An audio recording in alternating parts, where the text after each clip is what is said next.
ఎవరైతే ఓటర్స్ ఉన్నారో వాళ్ళు బెంబేలు పడిపోతున్నారు. దేనికి? ఓటర్ లిస్ట్‌లో ఏదైతే ఓటర్ స్లిప్ ఉంటామో, ఆ స్లిప్‌లో వాళ్ళు ఏ బూత్‌లో చేస్తారో, వే ఏంటి, ఎవ్రీథింగ్ ఎన్ని కిలోమీటర్లు అన్నీ కూడా ఓటర్ స్లిప్‌లో డెఫినెట్‌గా ఉంటాయి.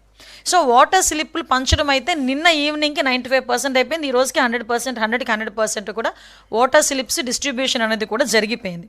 సో, ఇందులోని ఎవరు కూడా వాళ్ళని మభ్యపెట్టడానికో ఏదీ లేదు. వీళ్ళేమనుకుంటారంటే, నేను చాలా సందర్భాల్లో చెప్తా ఉంటా, పచ్చ కామెరలోడికి లోకమంతా పచ్చగానే కనిపిస్తది. వీళ్ళకి దొంగ ఓట్లను తీసుకొనొచ్చేది, లేకపోతే ఓటర్లని మభ్యపెట్టేది, భయపెట్టేది.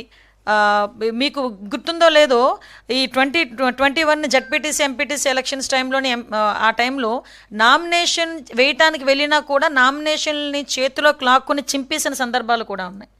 మీరు నమ్మరు, చీరల్లో దాచుకొని నామినేషన్ పత్రాలెళ్ళి ఎలక్షన్ కమిషన్‌కి అక్కడెళ్ళి ఎలక్షన్ ఆఫీసర్‌కి ఇచ్చిన సందర్భాన్ని కూడా గుర్తు చేస్తున్నాను జగన్మోహన్ రెడ్డి.